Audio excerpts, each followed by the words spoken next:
네, 오늘 첫 번째 세션을 말씀드렸듯이 퀀트로 내년도 시장의 스타일에 대한 이야기 해볼게요. 또 ETF 전략도 함께 챙겨드립니다. 퀀트 보시는 유명관 연구위원 그리고 ETF 보시는 손아연 연구위원 모셨습니다. 두 분 안녕하세요. 안녕하세요. 네, 안녕하세요. 자, 이제 올해를 정리하고 내년의 스타일에 대해서 전반적인 부분을 좀 정리해보는 시간이기 때문에 일단은 올해를 좀 정리해봐야 할 것 같습니다. 사실 올해 하반기 특히 국가별로 또 스타일별로 굉장히 수익률의 격차가 컸어요.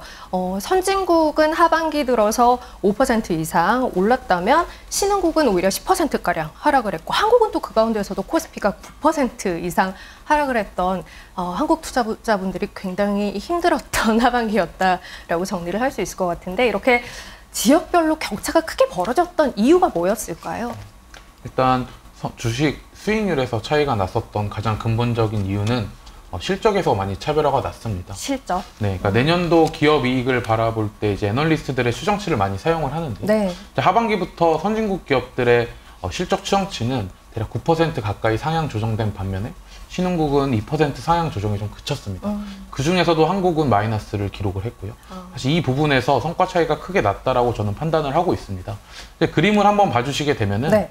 이 그림에서 아래쪽에 파란색 선이 올라가게 되면은 선진국과 신흥국 증시가 함께 움직인다라는 의미고요. 하락하면은 차별화가 좀 심해진다라는 의미입니다. 아래로 내려오고 있네요. 2013년도 이후에는 이 선진국하고 신흥국 증시의 차별화가 사실 심해지는 장세였는데 코로나 때문에 사실 작년 5월부터 올해 상반기까지에는 기업들의 실적이 좀 회복하는 과정에서 네. 주가나 실적 모두 선진국과 신흥국이 동행하는 모습을 보였습니다. 다만 하반기부터는 보시면 아시겠지만 파란색 선이 하락하는 모습을 보실 수가 있는데요. 네. 내년에도 기업들의 실적 모멘텀이 좀 둔화가 되면서 이 하락 추세는 지속이 될 거다라고 저는 판단을 하고 있습니다. 내년에도 선진국과 신흥국 사이의 지수 수익률의 상관관계는 아래로 떨어질 거다. 그러니까 같이 가지 않을 가능성이 크다라는 이야기를 해주셨어요. 그러면 내년에도 결국은 뭐 지역별로도 섹터별로도 차별화가 좀 심한 흐름이 이어질 거다 이렇게 봐야겠어요. 네, 스타일별로는 저희 어떤 걸 그럼 봐야 할까요? 사실 제목에서 이미 제가 내년에 추천드리는 네. 스타일을 적어놨습니다. 돈 버는 성장주 시대라고 그러네요. 적어놨는데요. 그만큼 저는 내년에는 오히려 저희가 지속적으로 언급을 드리고 있는 이 성장 기업들에 더 주목을 해야 된다라고 판단을 하고 있습니다. 전통적인 이제 주식의 스타일의 분류 방법에서 네. 뭐 성장주, 가치주 이런 식으로 분류를 하고 그렇죠. 있습니다. 근데 뭐 간단하게 이 성장이 높게 나오는 기업들을 성장주라고 보시면 될 것 같은데, 뭐 저희 이제 리서치 센터 전체 주제가 혁신에 대중화잖아요. 그렇죠. 사실 그 안에는 성장주들이 돈을 벌기 시작했다라는 의미가 내포가 되어 있다라고 보시면 될 것 같아요. 그래서 네. 그 부분에 있어서 지속적으로 저희는 성장 스타일의 기업들을 좀 추천을 하고 있습니다. 그래요. 이제 정말 생활 속으로 들어와서 돈을 벌기 시작한 혁신 기업들에 주목하자라는 이야기를 저희 네. 포럼 초반에도 했었는데요. 뭐 결국은 돈 버는 성장주가 같은 이야기가 될 것 같다라는 이야기예요. 저희 오늘의 주제 돈 버는 성장주 시대라고 써놓으셨네요. 성장주에 뭐 어쨌든 주목해야 할 것 같다라는 이야기를 일단 들었는데 그런데 좀 걱정스러운 건 테이퍼링도 이제 뭐 시작한다고 하고 금리 인상 이야기도 나오고 있고 금리 오르면 사실 성장주 별로 좋지 않은 거 아닌가요? 일단 단순히 저도 계산을 해보게 되면은 네. 금리가 상승할 때는 가격이 조금 비싸고 밸류에이션 부담이 높은 성장주들의 주가가 흔들릴 수가 있습니다. 사실 그림으로도 또 말씀을 드릴 네. 수가 있는 게 미국 장기금리랑 이 가치주 성장주의 상대 주가는 사실 굉장히 밀접한 흐름을 보였어요. 네. 근데 다만 17년도 이후에 음영을 칠한 부분을 한번 봐주시게 되면 네. 미국 10년 금리가 사실 상승했음에도 불구하고 이 장단기 금리차가 빠지는 모습을 확인하실 수가 있는데 그만큼 단기 금리가 오르는 것보다는 장기 금리의 방향성을 예측하는 것이 더 중요하다라고 저희는 판단을 하고 있습니다. 저희 하우스는 어쨌든 이 장단기 금리차가 사실 지속적으로 확대된다라기보다는 현재 수준을 유지하거나 혹은 좀 하락할 것으로 예상하고 있기 때문에 단순히 금리 상승만으로는 뭐 성장주 대비 가치주가 좋다라고 하기에는 좀 근거가 오히려 부족하다고 저는 생각을 하고 있어요.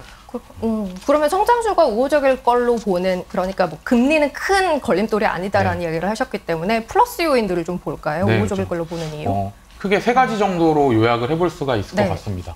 첫 번째로 말씀드리는 부분은 저희 이제 글로벌 기업들의 실적들이 이제 다시 둔화가 되기 시작했다라는 점이에요. 그래서 그림을 한번 또 봐주시게 되면은 네.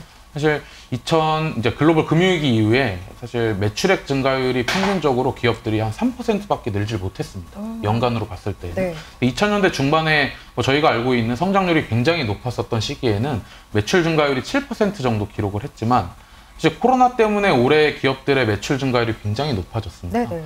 사실 내년 그리고 내후년부터는 이 매출액 증가율이 둔화가 된다라는 점이 오히려 성장 기업들이 더 주목을 받을 수 있는 환경이 저는 마련이 된다라고 판단을 좀 하고 있습니다. 성장주가 귀해진다는 그렇죠. 거죠. 네, 맞습니다. 시장에서 최근에 성장이 희소해진다라는 표현들을 네네. 많이 사용하시는데 그 부분과 같은 의미라고 봐주시면 좋을 것 같아요. 네. 네, 그래서 최근에 이제 미국 기업들, S&P 500 기업들 대상으로 그러니까 EPS 증가율 기준으로 나눠서 한번 비교를 해봤습니다. 그러니까 올해 EPS 그로스가 20% 이상인 기업 비중이 대략 한 41%를 차지했어요. 네. 미국 시장에서. 근데 내년에 가서는 이 기업 비중이 10%대로 떨어지게 됩니다. 확 쪼그라드네요. 네, 그렇죠. 내후년에 가서는 6.9%. 그러니까 성장이 희소해진다라는 부분은 애널리스트들의 추정치를 확인해서 좀 더 찾아볼 수가 있고요. 그만큼 이익 증가율이 둔화되는 사이클에서는 성장주에 좀 유리한 환경이 저는 지속이 될 거다라고 생각을 좀 하고 있습니다. 네. 일단은 전체적으로 성장이 조금 귀해지는, 그러니까 워낙 이제 코로나 이후에 회복하는 과정에서 성장의 폭이 컸기 때문에 그 기저를 감안하면 그만큼 성장하기는 어려워지는 피크아웃에 대한 우려가 이제 현실화되는 국면에서 그렇죠. 성장주가 조금 더 눈에 띌 것 같다라는 이야기를 해주셨고, 돈 버는 성장주기 때문에 또 이야기도 좀 해야 될 것 같아요. 그렇죠. 사실 두 번째 이유로 말씀드리는 부분은 성장주들이 돈을 벌기 시작했다는 의미예요. 이게 다른 기업들이 돈을 번다라는 것과 이 성장주들이 돈을 번다라는 거는 정말 의미가 좀 다릅니다. 네. 사실 실제로 저희가 성장 기업들을 투자할 때 과연 이 기업들이 돈을 벌 수 있을지 못 벌지에 대한 리스크가 가장 큰 부분인데요. 사실 최근에 대표적인 사례가 테슬라입니다. 테슬라가 돈을 벌기 시작을 했고요. 그렇죠. 성장주가 돈을 벌기 시작한다라는 거는 앞에서 질문을 해주셨던 금리 상승에 대한 방어력도 굉장히 높아진다라고 해석을 하셔도 좋을 것 같아요. 그리고 세 가지 이유 중에서 마지막 이유가 사실 테마형 ETF 시장의 성장입니다. 네네. 네, 최근에 글로벌 이제 운용사에서도 다양한 테마형 ETF가 출시가 되고 있는데 사실 이 부분도 성장주 수급에 굉장히 저는 유리한 이유라고 저는 판단을 좀 하고 있습니다. 그래요? 그러면 테마형 ETF가 빠르게 성장하고 있는 게 이제 성장주를 눈여겨봐야 하는 이유다라고 얘기를 하셨기 때문에 ETF 시장 이야기를 좀 해보도록 하죠. 테마형 ETF 시장이 빠르게 성장하고 있다라고 했는데 시장의 분위기가 최근에 어떤지를 먼저 짚어볼까요? 네, 최근 뮤추얼 펀드에서 이제 ETF로 자금이 이동하고 있다는 점은 이제 다들 잘 아실 텐데요. ETF 시장 내에서도 테마형 ETF가 빠르게 성장을 하고 있습니다. 네. 차트를 한번 보시면 이제 미국 같은 경우에는 지난달 말 기준으로 이제 테마형 ETF의 운용자산 규모가 1,740억 달러로 팬데믹 이전인 2019년도 말 대비해서 250%가 증가했는데요. 네. 같은 기간에 이제 미국 ETF의 운용자산 규모가 72% 정도 증가한 것과 비교했을 때는 굉장히 빠른 속도입니다. 그리고 국내 역시도 마찬가지인데요. 국내 ETF 같은 경우에는 이제 테마형 ETF가 전체 ETF에서 차지하는 비중이 2019년도 말에는 0.3%가 채 되지 않았지만 2021년 11월 말 기준으로는 15.5%로 빠르게 성장하고 있습니다.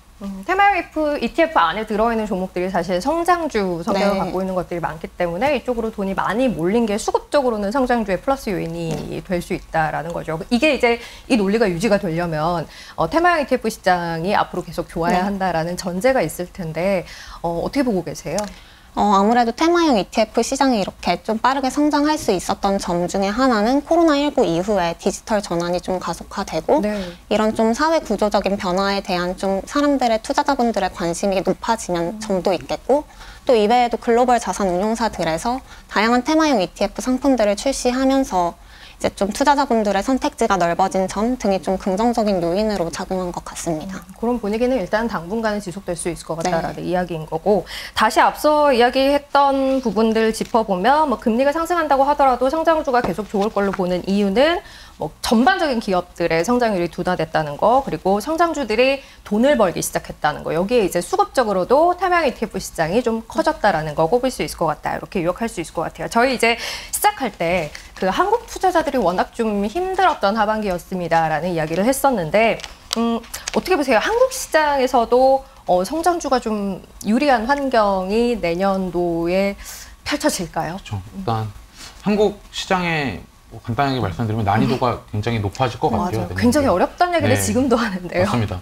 일단 미국 기업들보다 사실 한국 기업들의 실적이 먼저 둔화가 되기 시작했어요. 8월 한 중순부터 애널리스트들의 추정치가 좀 하향 조정이 좀 시작이 됐고요. 최근에도 이러한 모습들은 지속적으로 좀 관찰이 되고 있습니다. 근데 한국 시장에도 저는 성장 기업들에 주목을 해야 된다라고 판단을 하고 있어요. 왜냐하면 그러니까 내년에 한국 기업들이 벌어들이는 순이익 증가율이 지금 한 6%에서 7% 사이 정도로 예상이 되고 있습니다.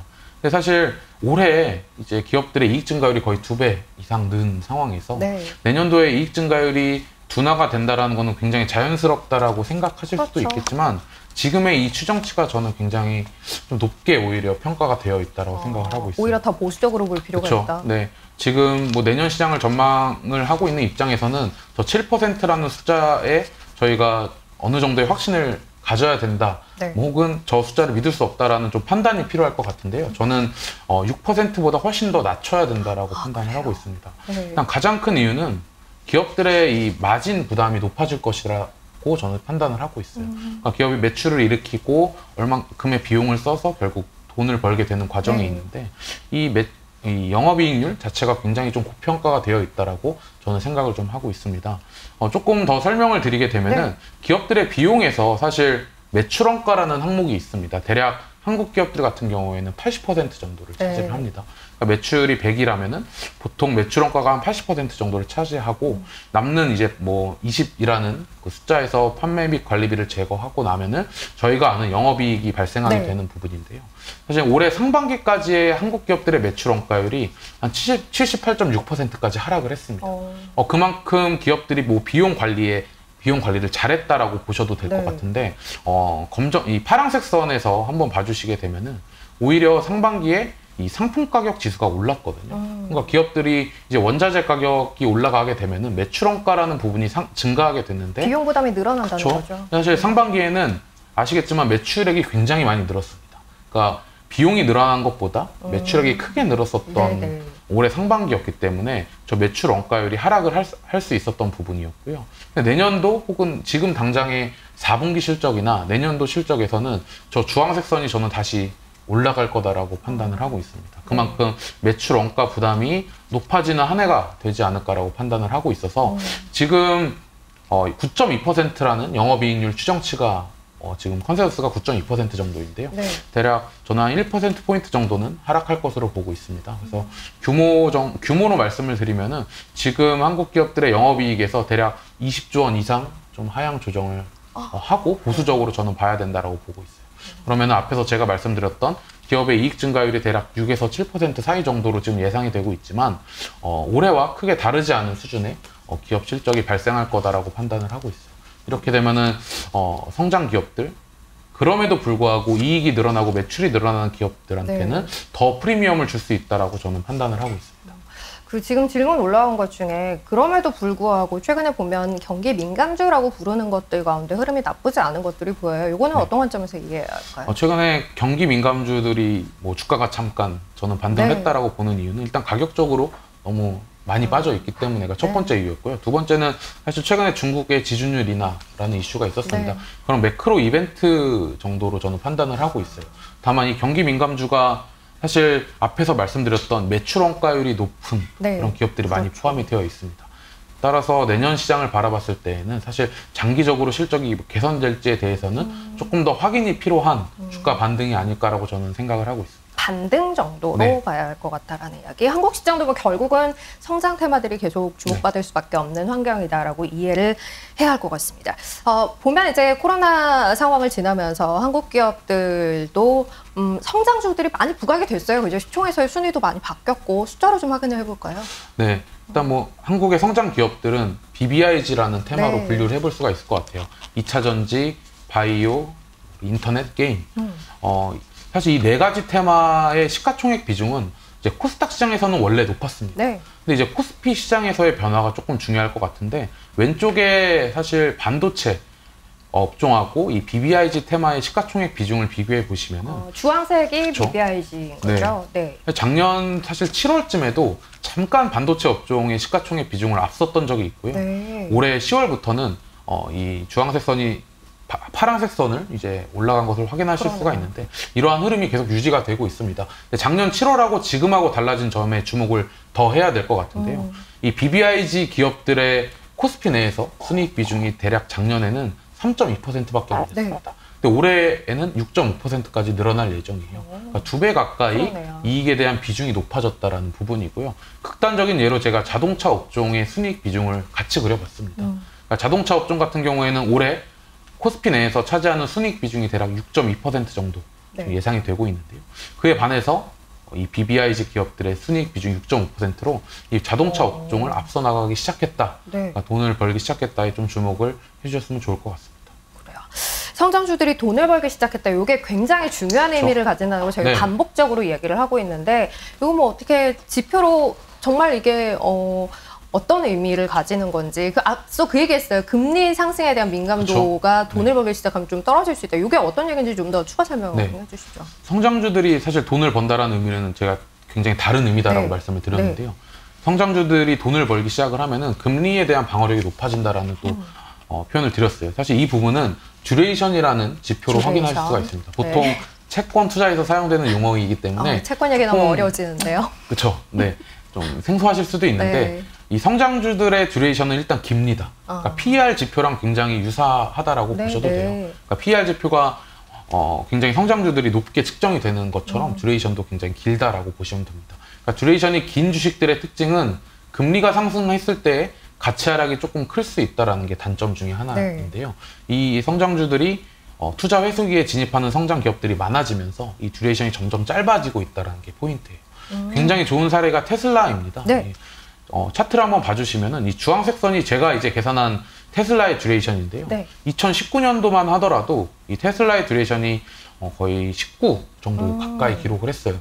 근데 지금 다시 계산을 해보게 되면은 16.6까지 내려와 있는 상황입니다. 실제로 테슬라가 돈을 벌기 시작한 지는 작년에 사실 처음 흑자 전환에 성공을 했고요. 그리고 올해 그리고 내년 들어서는 더욱더 이 이익에 대한 성장이 가속화될 가능성이 높기 때문에 이 주황색 듀레이션도 더 짧아질 가능성이 높다라고 보시면 될 것 같아요. 그만큼 테슬라는 사실 이제 금리에 대한 방어력이 더 세졌다 이렇게 해석을 하셔도 좋을 것 같습니다. 듀레이션 그러니까 뭐 쉽게 말해서 투자 자금을 회수하는 데 걸리는 기간, 뭐 내 투자에 대한 수익을 확정짓는 데까지 걸리는 기간 정도로 이해를 하면 될 것 같고 듀레이션이 짧아질수록 이제 금리에 대한 민감도가 떨어진다. 성장주가 돈을 벌기 시작하면 듀레이션이 짧아진다. 이렇게 이해를 하면 될 것 같아요. 그러면 앞서 이제 테슬라를 예로 이야기하셨는데 듀레이션이 좀 짧아지면서 금리에 대한 민감도가 떨어질 수 있을 만한 종목들을 좀 소개시켜 주실 수 있을까요? 일단 제가 이제 미국 주요 기업들의 EPS 증가율하고 듀레이션을 활용해서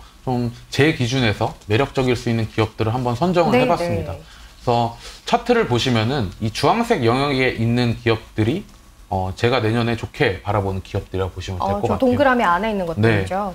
사실 엔비디아나 테슬라, 아마존 같은 경우에 보시면은 굉장히 비슷한 듀레이션을 갖고 있는 그런 성장주라고 보시면 될 것 같은데 세로축의 실적 성장까지 함께 고려해서 기업의 매력도를 비교했을 때에는 아마존이나 테슬라가 더 유망한 기업이라고 저는 판단을 할 수가 있을 것 같고요. 개인적으로 어도비 시스템즈랑 넷플릭스가 굉장히 비슷한 또 듀레이션을 갖고 있는 그런 기업인데요. 상대적으로 넷플릭스가 이익 증가율이 더 매력적이기 때문에 퀀트 관점에서는 좀 선호하고 있는 기업이라고 보시면 될 것 같습니다.